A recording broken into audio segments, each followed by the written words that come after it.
Hello friends, अंकुर sir के इस video में आप सभी का स्वागत है। First of all, before this video just telling you, don't forget to like, share and subscribe, hit the bell icon. अगर मैं बात करूं, हमारा करंट टॉपिक रिलेटेड है आपके P block class 12th NCERT base पर। अगर मैं पी ब्लॉक की बात करूं, ये एक इनऑर्गेनिक केमिस्ट्री का पार्ट है और गाइस राइटिंग प्रैक्टिस इस चैप्टर में साथ में चलती रहनी चाहिए। अब हम बात करेंगे इस वीडियो में about oxo acids of phosphorus की, कि फॉस्फोरस के कौन कौन से ऑक्सो एसिड्स बनते हैं। डायरेक्ट आते हैं हम इस टेबल पे। अगर फॉस्फोरस के ऑक्सीडेशन स्टेट की मैं बात करूं तो यहाँ पर 1, 3, 3, 4, 5, 5, 5 होता है। मतलब ओवरऑल हमारे सिलेबस में अभी टोटल 7 ऑक्सो एसिड्स हैं। सबसे पहले तो H3PO2 कैसे याद रखना है पहले ये समझेंगे। H3PO2, फिर एक ऑक्सीजन ऐड कर देंगे H3PO3 हो गया। उसके बाद में H3PO4, H3PO2, PO3, PO4 कुल। उसके बाद में जो दूसरे ऑक्सो एसिड्स हैं H4P2O5, H4P2O6 और H4P2O7।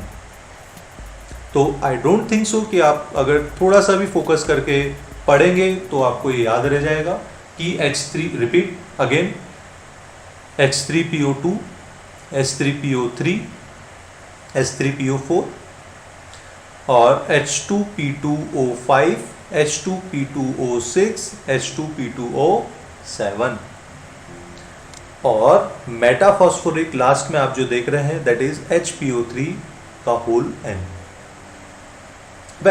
ये तो हुआ ऑक्सो एसिड्स, बट इसमें कितने डबल बॉन्ड है, कितने सिंगल बॉन्ड है, ये सब और प्रिपरेशन पे इतना फोकस ना करते हुए गाइस आपको पहले इनके स्ट्रक्चर के बारे में सोचना चाहिए।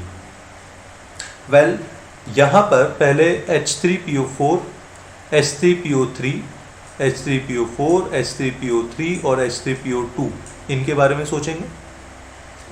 यहाँ पर फॉस्फोरस 5 बॉन्ड बनाता है। तो फर्स्ट ऑफ ऑल अगर H3PO2 की बात करें तो 2 ऑक्सीजन में आपके 2 ऑक्सीजन एक डबल बॉन्ड O के साथ रहेगा। फॉस्फोरस 5 बॉन्ड बनाएगा डबल बॉन्ड ऑक्सीजन के साथ, एक बचे 3, एक ऑक्सीजन के साथ और 2 हाइड्रोजन के साथ। तो गाइस फॉस्फोरस के कैसे बॉन्ड बन रहे हैं ये चीज ध्यान रखिएगा।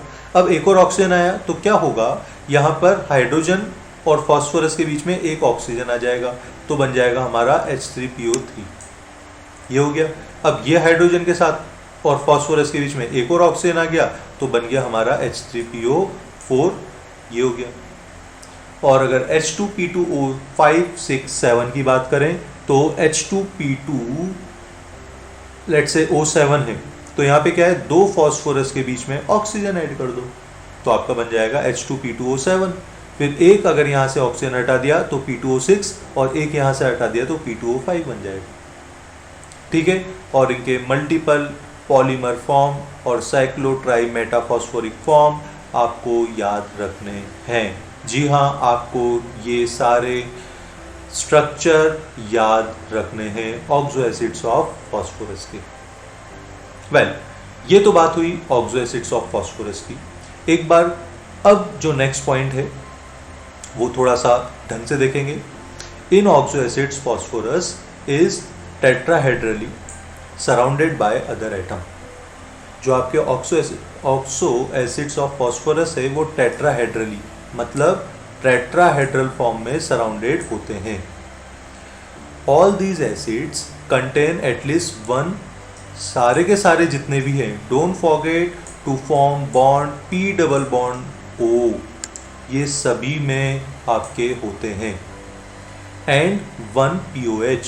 सो क्या बोलना चाह रहा है कि टेट्राहेड्रल फॉर्म तो होते ही हैं, एज वेल एज आपका P डबल बॉन्ड O एक और एक POH बॉन्ड तो होता ही होता है। The oxo acids in which phosphorus has lower oxidation state।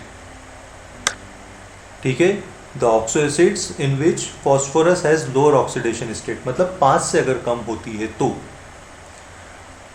contain in addition p double bond O and POH bonds, either PP bond या PH bond, but दोनों नहीं होते हैं। जैसे P double bond O POH के साथ या तो PP bond होगा, राइट, या तो PP bond होगा या PH bond होगा। अगर PH bond हुआ तो आपके H3PO2, H3PO3, H3PO4 में जाएगा, और आपके फॉस्फोरस बॉन्ड हुआ तो आपके H2P2O5, 6, 7 में जाएगा। अगर आपने इनके स्ट्रक्चर याद कर लिए हैं तो ये बातें आपको इतनी ज़्यादा समझने की ज़रूरत नहीं है, स्ट्रक्चर से अपने आप आ जाएगा। These acids in +3 oxidation state of phosphorus tends to disproportionate to higher and lower oxidation state.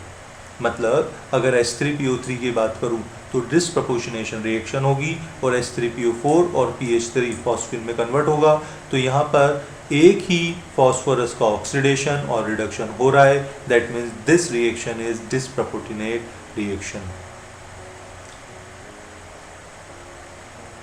The acids which contain phosphorus hydrogen bond have stronger reducing property.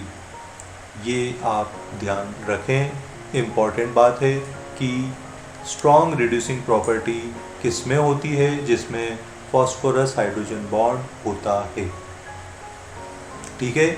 इसीलिए तो hypophosphorous, now marking important, hypophosphorous acid is good reducing agent. क्यों? क्योंकि इसके पास में 2 pH bond होते हैं guys. कितने होते हैं? 2 pH बॉन्ड होते हैं। फॉर एग्जाम्पल, अगर AgNO3 की रिएक्शन अगर H2O के साथ की, H3PO2 के साथ की, तो Ag निकलेगा, HNO3 बनेगा और H3PO4 बनेगा। these phosphorus hydrogen bond are not ionisable. ऐसा नहीं है कि इसने H+ दे देगा, and do not play any role in basicity. That's why H3PO3, H3PO2 generally are acidic in nature.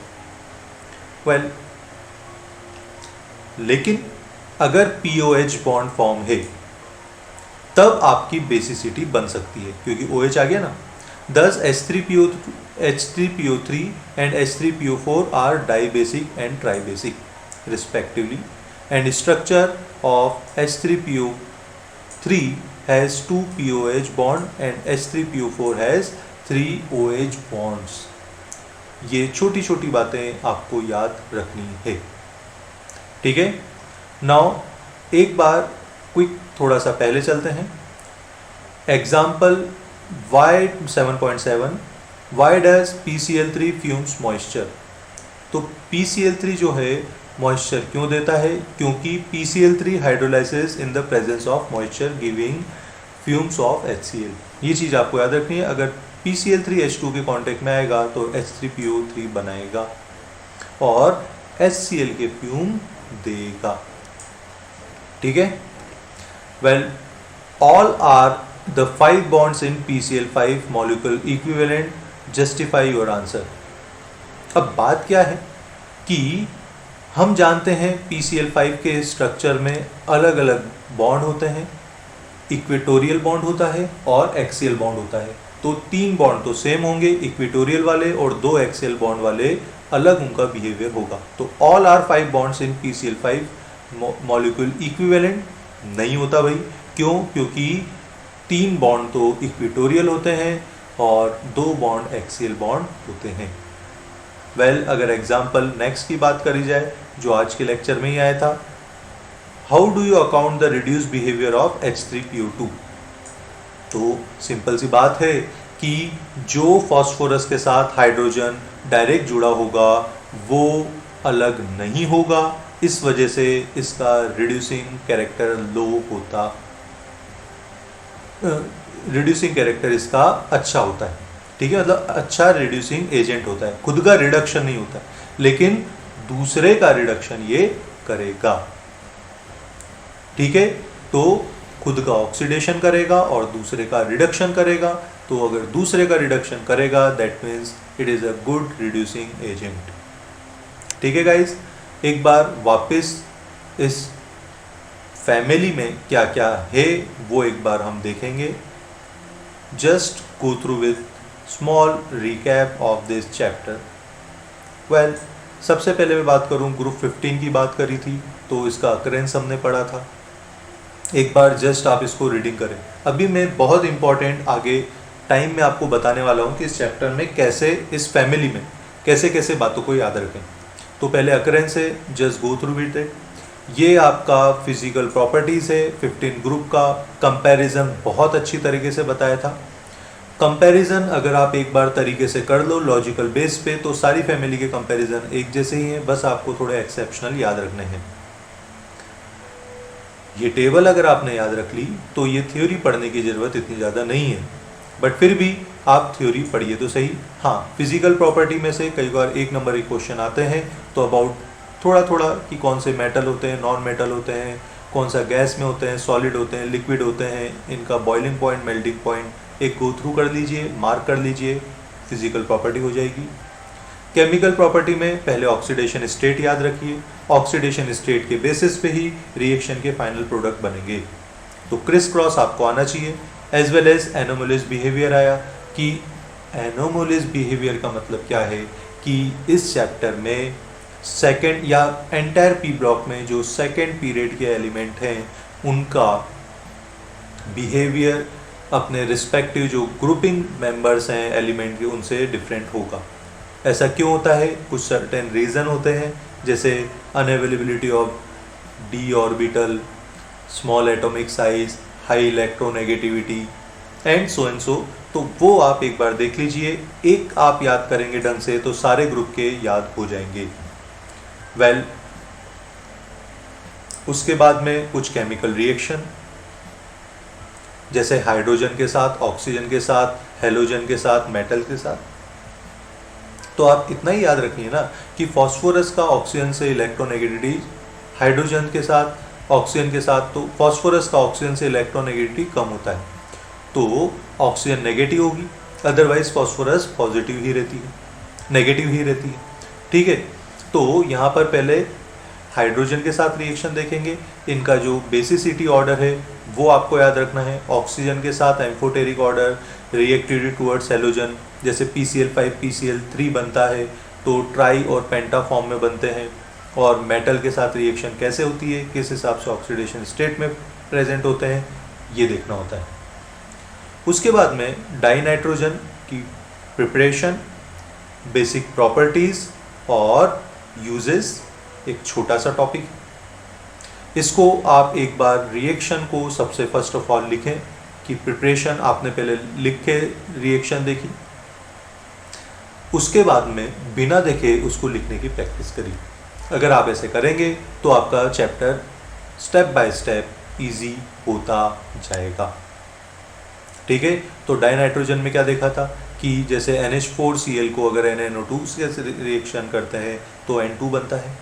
आपका पोटेशियम डाइक्रोमेट अगर हीट करेंगे तो आपका डाई नाइट्रोजन गैस बनेगा, या आपका बेरियम एजाइड है उससे भी आपका नाइट्रोजन गैस बनेगा।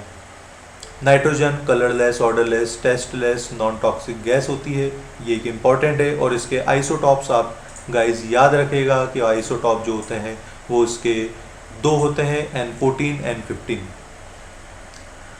रिएक्शन कैसे करेगा नाइट्रोजन? तो मेटल के साथ तो सिंपली नाइट्रोजन -3, मेटल की जो भी पावर है ऑक्सीडेशन स्टेट है, और क्रिस क्रॉस। वेल, उसके बाद में नाइट्रोजन हाइड्रोजन से भी जुड़ता है और नाइट्रोजन ऑक्सीजन से भी जुड़ता है, अमोनिया और NO बनाता ही है। और केवल NO ही नहीं बनाता, हमने फिर नाइट्रोजन के ऑक्साइड्स में बहुत सारे ऑक्साइड्स भी देखे हैं। वेल, अमोनिया हेबर प्रोसेस आपको याद रखना है, बहुत इंपॉर्टेंट है। उसके बाद में हेबर प्रोसेस का डायग्राम याद रखना है, एज वेल एज पूरा प्रोसेस कैसे हो रहा है फ्लो चार्ट के साथ समझना है और मेमोराइज करना है। अमोनिया की प्रॉपर्टीज़ बहुत बार एग्जाम में पूछी जाती है। सो अमोनिया कैसा होता है, कलरलेस, पंजेंट ऑर्डर वगैरह एंड सो ये सब चीज़ें देखनी है। उसके बाद में अमोनिया के साथ अलग अलग मेटल के साथ कैसी रिएक्शन होती है वो भी देखना है। Then oxides of nitrogen. तो ऑक्साइड्स ऑफ नाइट्रोजन क्या होते हैं? अलग अलग ऑक्साइड होते हैं, 6 टाइप के ऑक्साइड हमारे सिलेबस में है।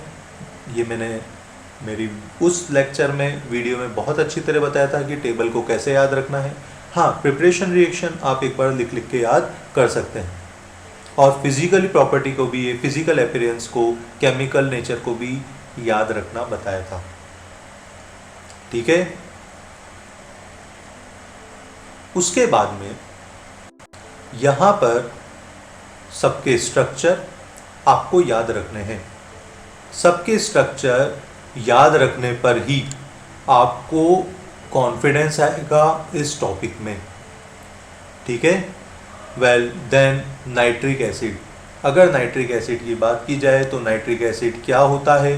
आपका सारे के सारे नाइट्रोजन के ऑक्सो एसिड्स होते हैं, लेकिन सबसे इम्पॉर्टेंट है HNO3, और HNO3 के बारे में ही हमने इसमें पढ़ा था, जिसमें उसकी प्रिपरेशन, केमिकल रिएक्शन और यूजेस पढ़े थे, और बहुत ही अच्छे तरह कैसे इन रिएक्शंस को याद रखनी है हमने गो थ्रू करा था। ठीक है। हाँ, एक और बात गाइस, जैसे ही मेरी पी ब्लॉक की वीडियोस आप देखें तो वन बाय वन देख देख के, ऐसा नहीं पूरे सारे चैप्टर्स देख के ख़त्म कर डाला। एक्चुअली में अगर आप पी ब्लॉक की वीडियोस को सर्टेन दिन के प्लानिंग तक देखते हैं तो आपको ज़्यादा याद रहती है। हाँ, एक बार में आप देख लोगे तो जिस हिसाब से मैंने समझाया मोस्ट ऑफ द बातें याद तो हो जाएगी, और थोड़ा सा रिटन प्रैक्टिस कर लोगे तो चैप्टर बहुत अच्छा हो जाएगा। बट स्टिल सजेशन मेरा यही है कि थोड़े थोड़े गैप में एक सर्टेन प्लानिंग के साथ अगर पी ब्लॉक की खासकर वीडियोस देखें तो चैप्टर ज़्यादा अच्छी तरह याद रहेगा। ओके। उसके बाद में फॉस्फोरस के एलोट्रॉपिक फॉर्म देखे थे हमने कि वाइट फॉस्फोरस होता है, रेड फॉस्फोरस होता है, हमारा ब्लैक फॉस्फोरस के भी 2 फॉर्म होते हैं, अल्फा एंड बीटा। कैसे रिएक्शन करते हैं, प्रिपरेशन करते हैं, वाइट फॉस्फोरस बनाते हैं with the help of calcium phosphide या NaOH और H2 के साथ रिएक्शन करके फॉस्फिन भी बनाया जाता है। तो फॉस्फिन हमारा इंपॉर्टेंट क्वेश्चन लेके आता है। देन फॉस्फिन कलरलेस होता है, इसका रोटन फिश की तरह स्मेल होता है, हाईली पॉइजनस, ये इंपॉर्टेंट है, और ऑक्सीजन की प्रेजेंस में आकर या ऑक्सीडाइजिंग एजेंट की प्रेजेंस में आकर HNO3, Cl2 या Br2 की प्रेजेंस में आकर ये एक्सप्लोड भी हो जाता है। मेटल के साथ रिएक्शन करके कैसे फॉस्फिन हमारे एसिड्स भी बनाता है, H2SO4 या HCl, और मेटल फॉस्फाइड्स भी बनाता है। क्रिस क्रॉस करके आप प्रोडक्ट बना सकते हैं। फॉस्फिन वीकली बेस होता है अमोनिया की तरह, होम सिग्नल में और स्मोक स्क्रीन में काम आता है। और देन फॉस्फोरस के हेलाइड्स देखे थे, 2 टाइप के होते हैं, फॉस्फोरस ट्राइक्लोराइड, फॉस्फोरस पेंटाक्लोराइड, दोनों में कंपैरिजन, प्रिपरेशन, प्रॉपर्टीज में आपको देखना है as well as structure. Then oxo acids of phosphorus, जो कि हमने अभी लेक्चर में देखा था। तो इसमें अलग अलग टाइप के ऑक्सो एसिड्स होते हैं, 7 टाइप्स के दे रखे हैं। लास्ट वाला तो मेटाफॉस्फोरिक है, अदरवाइज आपको याद रखने के भी तरीके बताए हैं कि H3PO2, H3PO3, H3PO4 और H2P2O5, H2P2O6, H2P2O7, इस वे में आप याद रखें, और स्लोली 1 बाय 1, जैसा मैंने अभी वीडियो की स्टार्टिंग में बताया था कि कैसे इनके स्ट्रक्चर याद रखने हैं, उन स्ट्रक्चर को याद रखने की कोशिश करिए। तो गाइज, इस टाइप से हमारा ग्रुप 15 का पूरा ग्रुप 15 पी ब्लॉक का पूरी की पूरी लर्निंग तैयार होती है। अब हम बात करेंगे नेक्स्ट वीडियो में about group 16, that is element of oxygen, sulphur, selenium, tellurium, polonium. मतलब हमारा अगला ग्रुप नेक्स्ट वीडियो में चालू हो जाएगा। तब तक के लिए आप पढ़ते रहिए, मिलते हैं नेक्स्ट वीडियो में। Thank you.